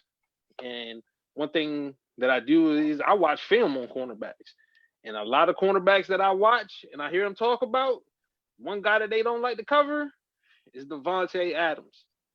They can't get their hands on him enough. He's quick. He's in and out of his routes. He's in and out of his breaks where he's supposed to be. I like Devontae Adams. I like him. I'm gonna say this. I got him at 6. I feel like whoever gets knocked, I feel like you could have put a lot of people in the top 5. Devontae Adams is one of the ones I struggle with not putting in that top 5, man. When I look at him, I look at baby Michael Thomas. What I mean by that, the boy is everywhere. He lines up everywhere. He's physical. He's not the fastest. He just runs crisp routes. He catches everything that you throw in his way. And like you said, he makes Aaron Rodgers look. I'm not saying that Aaron Rodgers is not a bad man, but he makes Aaron Rodgers look good. You know what I mean? Just like almost every single last one of these receivers on this list makes their quarterbacks look good. And he makes Aaron Rodgers look good, man. Devontae Adams is one of the ones that I struggle with not putting on this list. My number 4. Let's get the debate started. Let's get the you started off with Odell, so I mean, I want to know where you're going. Stephon Diggs. Stephon Diggs is my number 4. So you put. I'm taking you the count. You would take Stephon Diggs right now. You would take Stephon Diggs over Odell Beckham. Yes, as of right now, yes, I would take Stephon Diggs over Odell. Wow. Just looking at numbers wise. That Eagles Giant hate just run deep, don't it? Nah, he's on the Browns. I want Odell. I want Odell. I want Odell in Philly. Okay. I also want Stephon Diggs in Philly also. Okay. But just looking at them over the course of the last 2 seasons, Stephon Diggs has more explosive plays. There's no route that he can't run.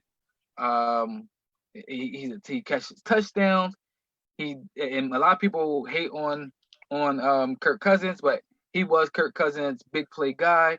If you need a big time play to take the top off the field, he was that guy.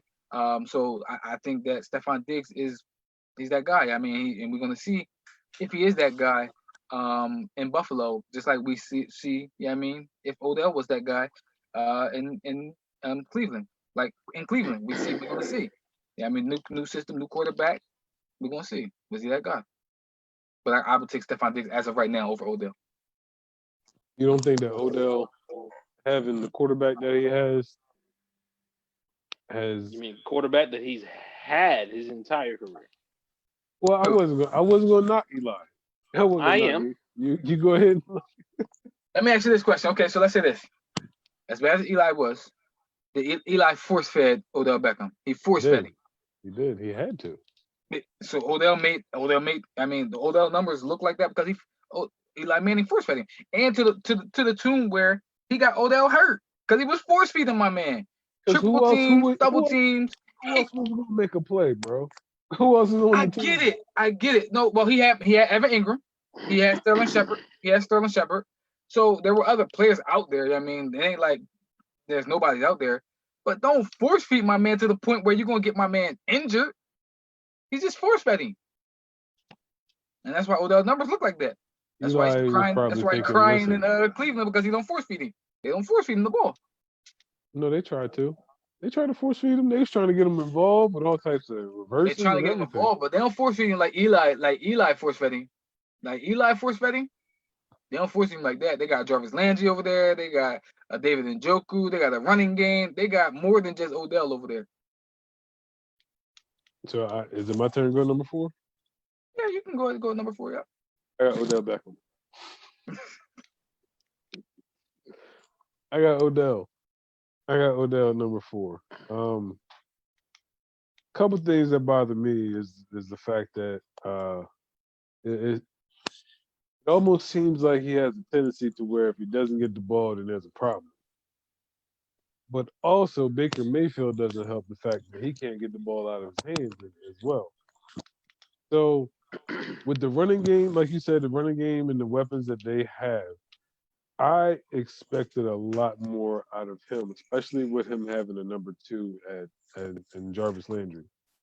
And granted, he was hurt, but maybe my expectations was too high, and I should be blaming a little bit on Baker.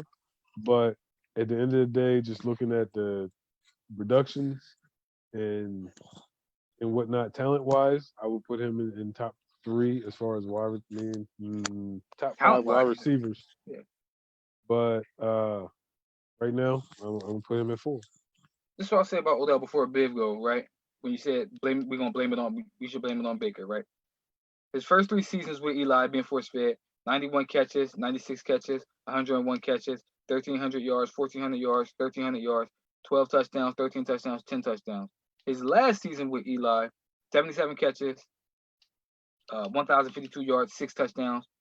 His first season with with Baker, 74 catches, 1,035 yards, 4 touchdowns.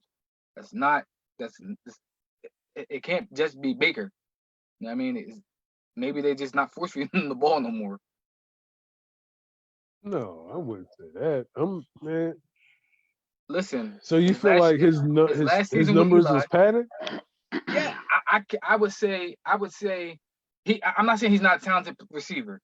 You know what I mean, I'm not saying that he's not a talented receiver. What I'm saying is that when you put another playmaker with him, like you're going to see his production go down. His last season, 77 catches. They also had that Barry Sanders, who you call him, you know what I mean, Barry Sanders clone on steroids, Saquon Barkley, who also had 91 catches that year. You know what I mean? He had almost 1,000 yards receiving. So I think when there's another guy next to him, we see those gaudy numbers that he put up. We see those numbers drop. But they should.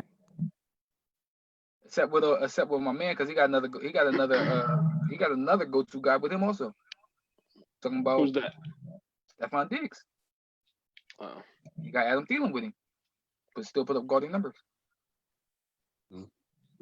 Well, yeah, I got him at 4. Go ahead, man. Who's your number 4, man? My number 4, I got Mike Evans at number 4.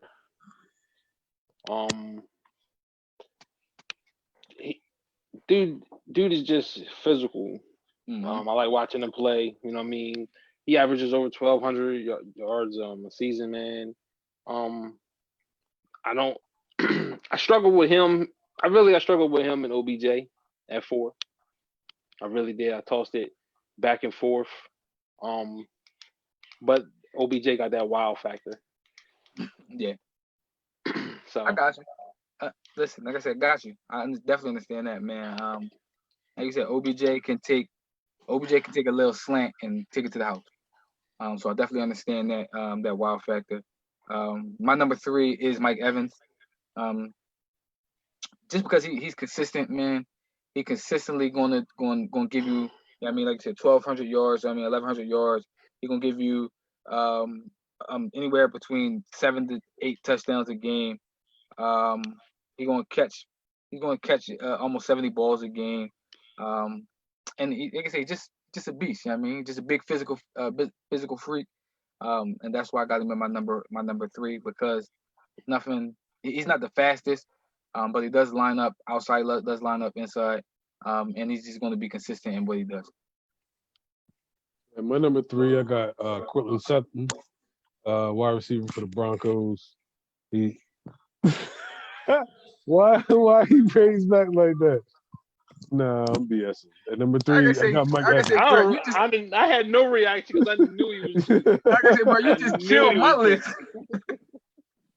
Knew he was joking. Yo, I want to see your down raised back. Like, what is happening here? Nah, number 3, I Go got. into it too. I couldn't hold it any longer, yo. At number 3, I got Mike Evans, man. I mean, y'all pretty much said it all. He's consistent. I mean, the quarterback that he's had, who is who he is. He's still put up the numbers that he has, and I'm excited to an extent to see what he does with Tom Brady. But of course, I mean, with them being in the NFC, I don't want to see too much going on. But at the end of the day, I like Mike Evans. Yeah, I liked him at Texas A&M, and he's been what we thought he was going to be.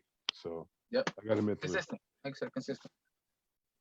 What, big for you 3? At 3, I got Odell.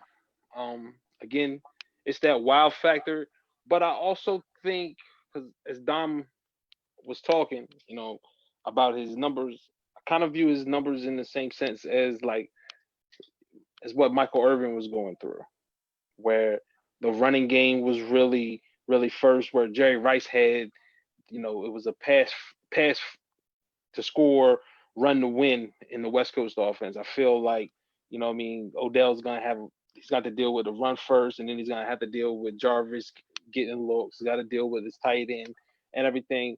But I think Odell, I got a sensitive spot for him because he kind of getting that TO reputation, where people are trying to make everything off the field, on the field with him, and so I got a kind of a soft spot because I know T.O. is my guy. So Odell, to me, I think he's probably the most talented receiver outside after Hopkins in the league. I think he's the second most talented receiver in the league. But he still can get that bad rep from the one playoff game in Green Bay, and I kind of hold it against him too. You know what I mean? Only because he did too much. You know what I mean? Going out with the shirt off and everything like that, with the cold didn't bother him, and then he was dropping balls in the big game. So for me, that kind of still stuck in my mind as well. That's probably why I didn't have him a little bit higher because I think he's the second most talented guy, and he really just had the one down year as far as production really was last year.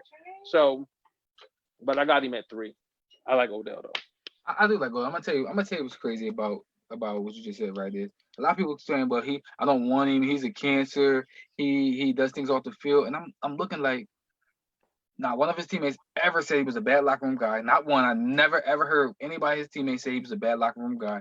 I've never even seen him have an off the field issue. Like the Bulls in his 20s, you don't go out and hang out. You don't go out and party. You don't go out and do things like hang out with friends. Like I've never seen him have off field issues. The only thing they can say is, well, he got mad at the goalpost and he smacked this helmet on the goalpost and the goalpost hit him back. Like that's the only thing that people can point to.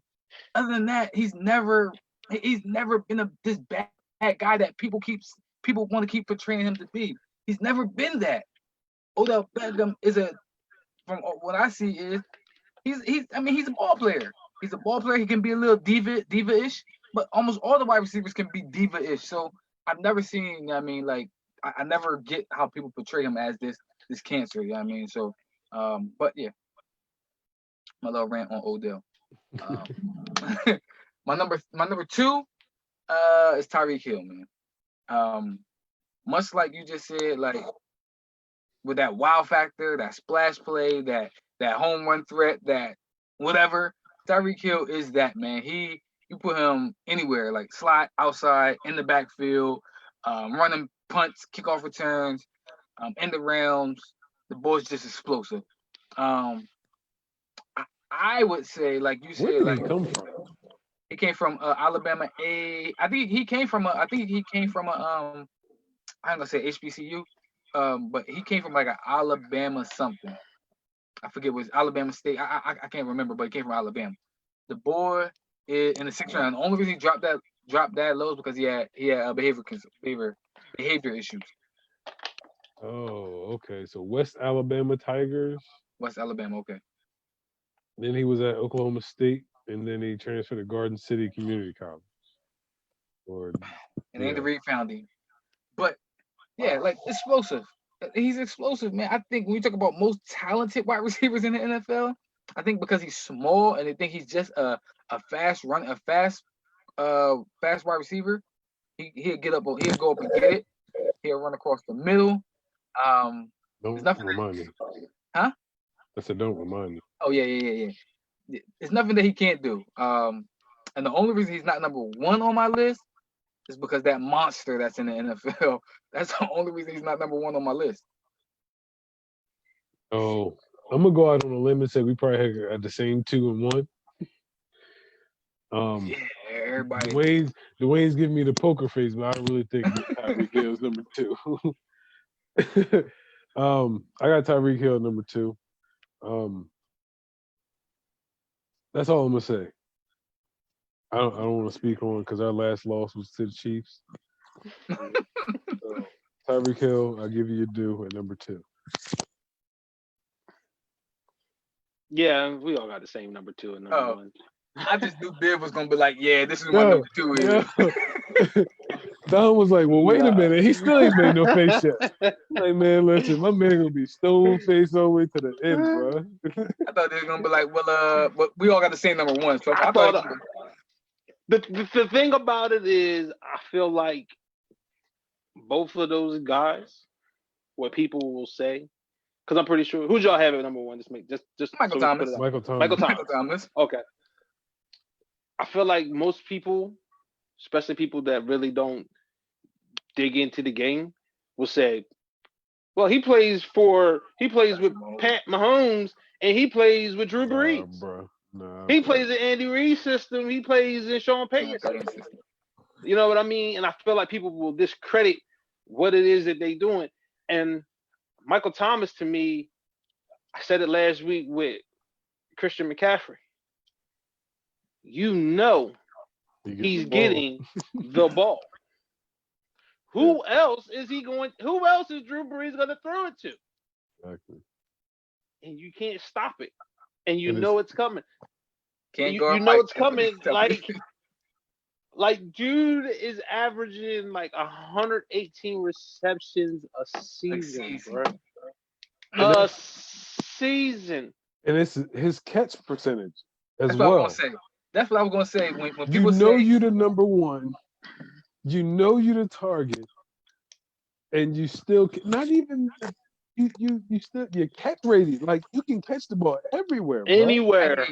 They said I think his catch rate is a 98% catch rate or something like that.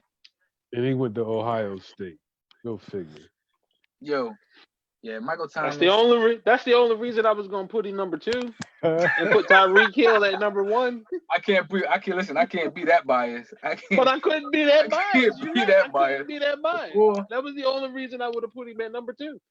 And I'm gonna tell you what's crazy about it, right? Is he lines up everywhere, and he goes up against good corners in that South. He goes up against good corners. I mean, it's not like trash corners that he goes up against. He went up against Desmond Trufant, who was a top corner for the Falcons. A couple years ago. A couple years ago. Michael Thomas been in there for. Go ahead. I'm messing with you, man. like he goes up against top corners, so it ain't like he's just going up against trash players. And like I said, the defenses are geared to stop him. He's just that good. He can't do it. But real quick before we close out, I did want to throw out 5 receivers that I did under 25.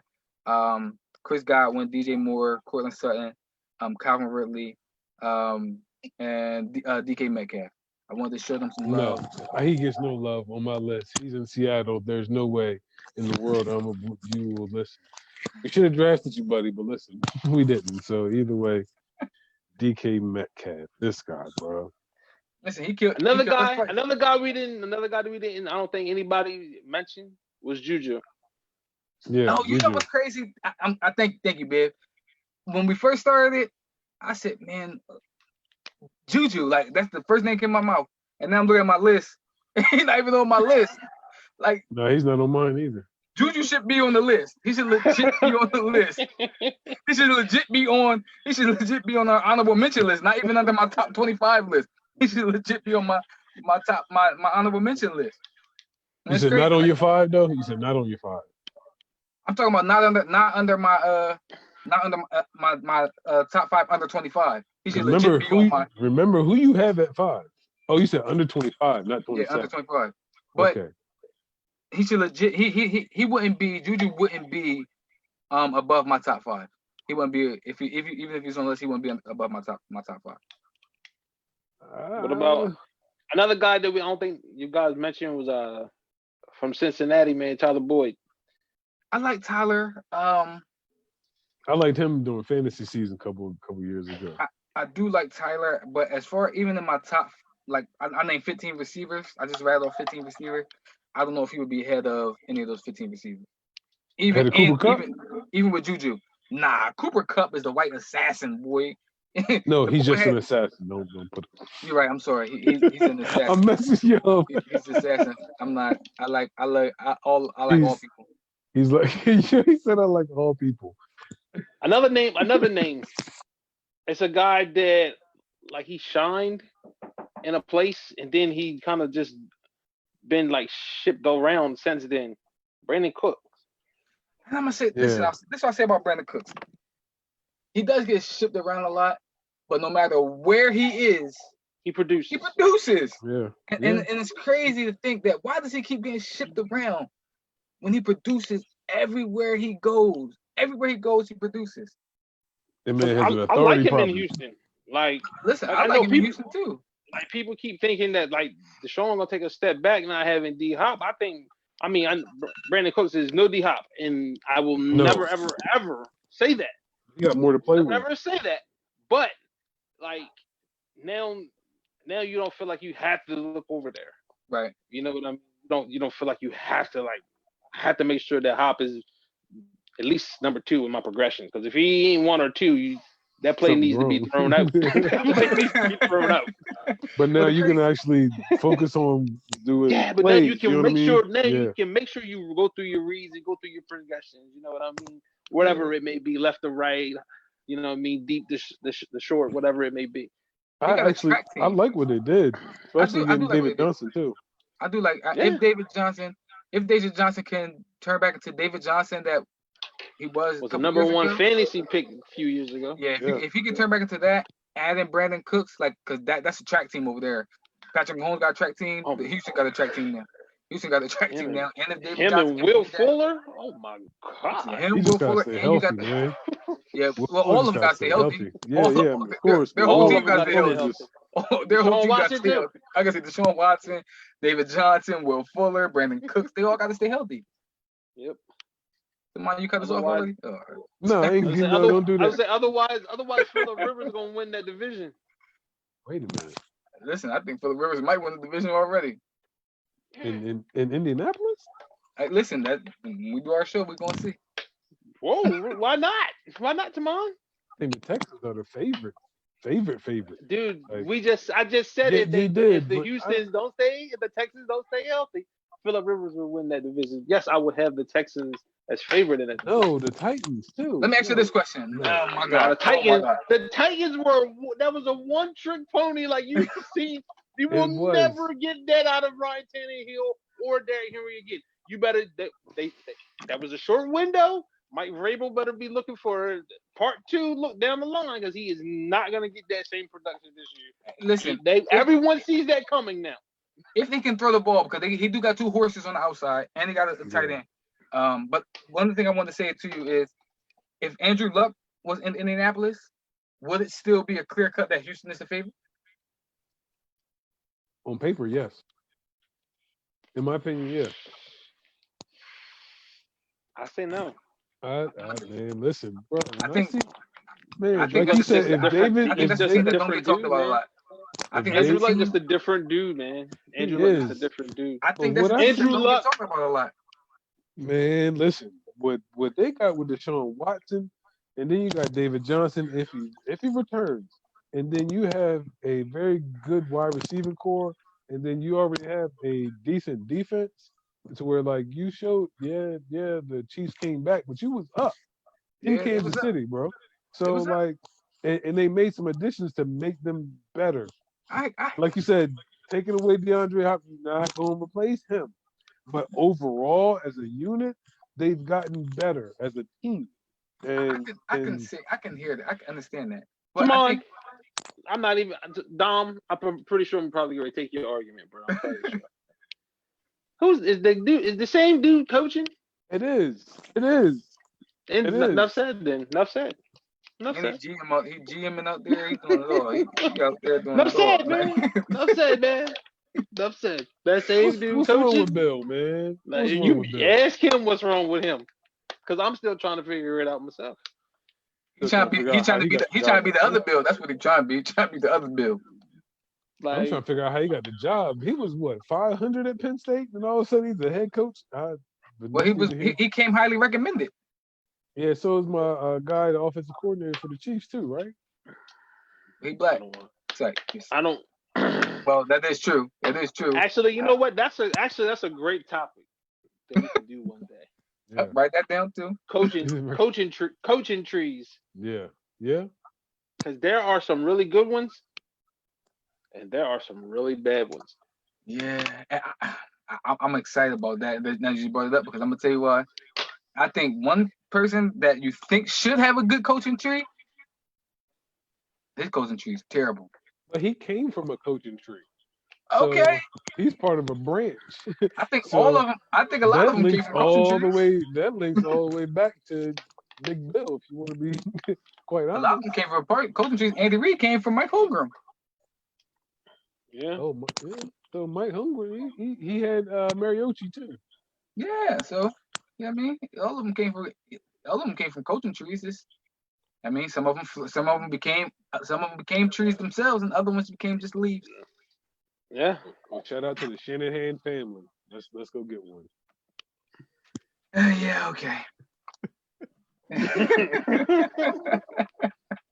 Hey, his daddy was an offensive coordinator when we won. So listen. He's in the same. Your coach is in the same boat as the coach in Houston, dude. No, he's not. Like I Don't do said, that. yeah, Oh no, Kyle that's Shanahan. disrespectful. Kyle Shanahan is a Kyle Shanahan. I ain't gonna call him a leaf. But, He a weak branch. I don't know. He a weak branch, yeah, bro. A real weak branch. He ain't got no roots. He ain't got no roots yet. He ain't got no roots. Hey, he's been to more Super Bowls than your coach, has he? My coach got Super. No, my coach got a ring. not Biv, because we are. I was getting ready to say I don't want that. He's a hardball, so my coach got a ring. So what are you talking about? My coach didn't choke in 2 Super Bowls. Wow, we didn't choke last year. We did not choke last year, yo. I don't listen. So what would you call it? Call it what you want, but it can't. I It was called a it real- a missed It was a real what would you strong call cough. Real strong cough. Listen, Yeah, bronchitis. nah, man. It went down the wrong pipe. It went down the wrong pipe. That's what it was. I wasn't choking. It went down the wrong pipe. Yo, we didn't do right. We didn't choke. We just didn't do right. It was up 10, but anyway. And we had the touchdown, bro. We're not gonna go over it. You keep making me relive this moment. We had the touchdown. We would have been up 17 in that. Man, he was wide open. He was wide open. He was. And who missed him? He played great all game, yo. Except for Because he choked. yo. Who called the play? The play was perfect, bro. What are you talking about? He was wide open. The play was perfect. If you had Patrick Mahomes, it would have been perfect. All right, I'm about to hang up on all y'all, yo. I'm about to end on that. Truth hurts, right, bro? Truth hurts. Nah, Go ahead, man. bang on me. I ain't gonna take it personally. Nah, man, I ain't gonna bang with y'all. Not. Hey, we was there though. How about Y'all that? was there. We was there. We was Y'all was there. there. We Yeah, was there. Choke twice. That's the argument I got right now. Let's run I it got back, y'all fellas, please. y'all was the first losers. Oh Yep. I wow. gotta see if y'all do it again. Actually, y'all were. Who? No, y'all weren't the first losers. Y'all weren't the first Who we losers. weren't? I think. Y'all Y'all came I in think. choked. second. Y'all choked. Who? I think. The Listen, Ravens I'm choked. supposed to say, I don't think we choked. I just think we were outcoached. and that's what I was gonna say. I think all of our coaches have some questionable Oh. calls. I think we were outcoached from the start, man. I mean, we were Nah, outcoached from the start, man. he said that they kind of overlooked them as well too. So I mean, it was a lot playing Yeah, into that. they checked that off. When they checked the dub, that's what they came in. They Yeah, said man. that's a We dub. look for we were looking ahead, man. We weren't. It looked like we were just unprepared for a team that was pretty much vanilla. Like Right. that, you knew exactly what you were getting in front of you. You And that's knew probably what exactly. Our secondary is our strength, so we wasn't worried about them passing the ball, and we couldn't stop the run. And that's like, and as a Ravens fan, I feel disrespected saying that. Like Yeah. we couldn't Yeah. stop the run. Like, that's Yeah. an oxymoron. A Ravens team can't stop the run. Can't stop the run, yeah. We got bullied. That's not something that we get done. That we don't get pushed around. We gonna win the fight. We might lose the game, but we gonna win the fight. When we lost the fight, that's not a Ravens. Yo, That's not listen. When I seen him stiff arm Earl Thomas and Earl Thomas turned around and didn't know where he was at, I said, "Oh yeah, it's It over." was a wrap. It's a It's wrap. over. I stopped. I turned the It's- TV off. I said, "Yeah, it's over." They can't. They didn't took their heart. But Dom, y'all play us this year, so We play it both of might you, I think. We play both. might of you. not might not be. No, we don't play. We don't play the Ravens. I don't think. No, we No, play. he We said play. he said We they play the played Ravens both of us. and we play the Ravens. Yeah. We and, play the NFC East and the AFC East. So Mhm. we had the Patriots without Brady. Let's see how that goes. I'm gonna see. Hold on, I'm man. gonna Y'all got the AFC East and the NFC East. Yeah, we played the Bills, played That's Patriots, and Jets. Man, that's like 6 wins already for y'all, man. What kind of stuff is this? Well, that's true. That is true because the Bills. I think the see Bills is 7. the tough. I think the Bills is the tough. The The Bills Bills are are tough the out only, and then y'all are the only. in the tough Eagles. The Bills But and the no, Eagles. the only if I got is the Cowboys. Oh my God! This is what I'm gonna say to y'all. Why? I don't think Cowboys is good. is Dak who y'all playing against, Dak or Andy? If Andy out there, then all right. Dak signed the franchise tender, so it's gonna be Dak. That don't mean he's gonna show up. If they don't get a long-term deal by July 15th, I don't think my man's showing up. And did he sign it? I thought he signed Yeah, it. he signed it. Okay. But I hate saying I still this. think he's showing up. If they don't get a long-term deal by 15th, he ain't showing up. Bro. I want y'all to be the best team in the NFC East, but Which we will be. but talent-wise, I don't know, brother. Talent-wise, on paper, healthy, it don't look right. If we're all healthy, if we're talking about straight health, talent-wise, we're a more talented team than the Cowboys. All defense, offense. All defense. My offensive line. I mean, I'm not even my offensive. My defensive line. My defensive line is stronger than theirs. They got stronger linebackers, but my secondary is stronger than theirs. And then we go to the offensive side. Yeah, they got 2 monster wide receivers out there, but we got some solid wide receivers also, and we got 2 tight ends. And who y'all got there running back? Who they got at running back? They got Zeke and we got Miles Sanders. You say it like it's just like that easy. Yeah, Right. like it was even. Yeah, Like it was right. even or something. It is that easy for It is. Come on, that's a bias alert if I heard one. Bro. That's like a 96 on Madden versus like a solid 87. Listen, 88, hey, maybe. listen, that's close enough for me. Close enough for me. That's a wide gap. Try to trade him straight up and see what happens. No, listen, it won't, and they won't. But I'm gonna say this: it won't happen. It won't happen because we're not giving up Miles like that. We're not giving up Miles. Listen, you see, we didn't give him up for D-Hop. They wanted D-Hop, and we didn't give up Miles for him. Stop, man. Y'all didn't. The dumbest thing I ever seen in my life. Y'all anyway. didn't give up Miles Sanders for DeAndre Hopkins. The dumbest thing I ever seen in my life. But okay. Everybody should be fired immediately. Serious. All They right. wanted Everybody should be DeAndre Hopkins. They wanted Miles. They wanted Miles Sanders in the second, and we said no. All right. On that note, we're gonna speak on it. Yeah, we gonna end it on that Yeah, note. we got to end it on that. Oh No Lord. final thoughts. Oh shoot, we good. That's all. I just pray that the Eagles make the playoffs. That's it. For my that'll be happy in my household. And if we win the Super Bowl and the Eagles go to the playoffs, my household I think will be all right. Don't No, it settle, won't. Kim. Don't settle, Kim. No, it won't to mine. They will. They just still got a ring not too long ago. She all right. Because For you're the gonna be next too 4, you're gonna be too happy.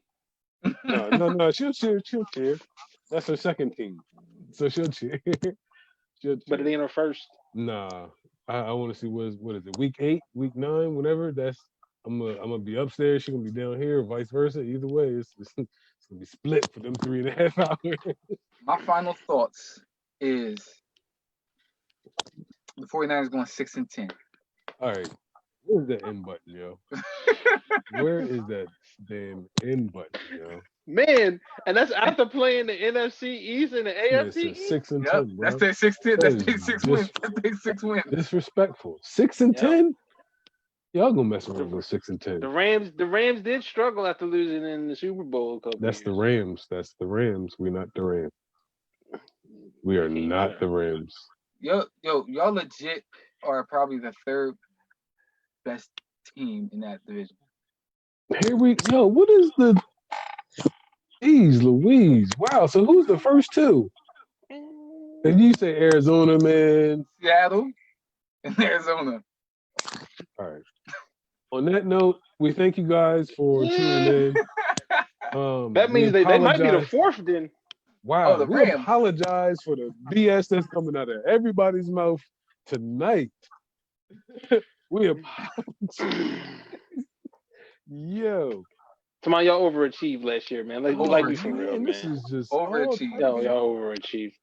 Listen, y'all had like 10 running backs, man, just out there just rotating them like y'all overachieved last year. nobody knew what was coming. Be honest. Be honest with yourself, man.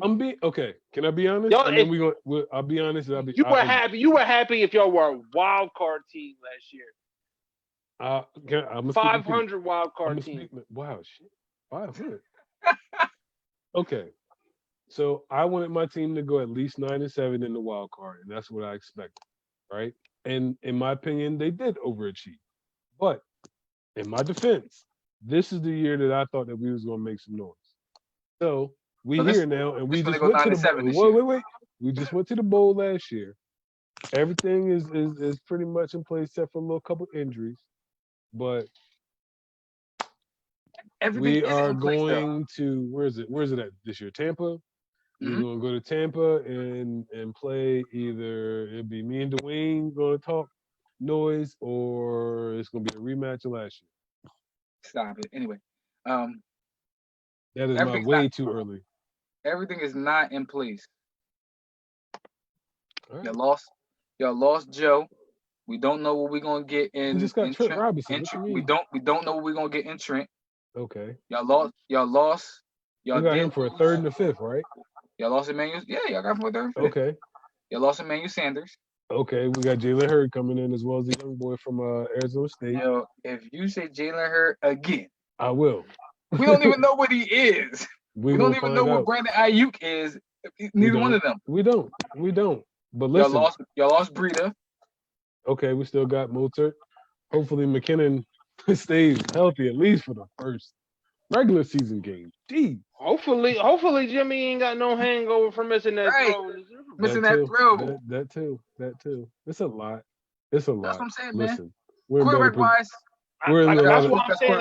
that's why I can see y'all taking a step back. Because I still don't think he is where he needs to be as far as being a championship quarterback. And he doesn't have I don't think Lamar is where Lamar needs to be a championship quarterback. But Lamar has this dynamic athleticism that can make up for that, where Jimmy doesn't. You know what I mean? Same thing with Pat. People act like Pat Mahomes is a 8-9 year veteran. It was only his second season really being a starter last year. And I watched his doc. We got listen. Doc. He said he can't read defenses. That's scary. That's scary, bro. You can't read defenses. Wait till he can. Wait till he can. So he's Brett Favre on steroids for real, then. Tell me about it, man. He's just drawing up plays in the dirt. Like Tyreek, man, just go run a 10 and in, man. Just run 10 and in, man. I totally get what you guys are saying. I still think that we have a talented football team. I'm not going to knock my coach because of the 28-3. That's the bad rap. Because we did well when we was down to a third string quarterback. We were still in games. We were still decent. We was 4-12, but it was a decent 4-12. I know that sounds crazy, but we was in games. So nonetheless, I'm gonna ride my dudes, of course. Hey, listen, I understand that, man. Hey, listen, we're gonna wrap it up. Yeah, let's wrap it up. Again, follow us on all our social media platforms. If y'all like this show, again, subscribe to our YouTube channel. If y'all got any topics that y'all want us to discuss, moving on, whether it be culturally, music-wise, or sports-wise, drop it on our inbox. And if you would like to get on the show or join the show, let us know. But until next time, no trolls. No, yeah, no trolls. Man. I mean, we don't want you to get on here and keep talking about your team all day. Wow, so I'm a troll?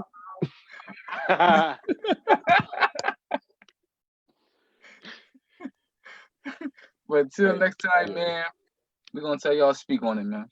Speak on it.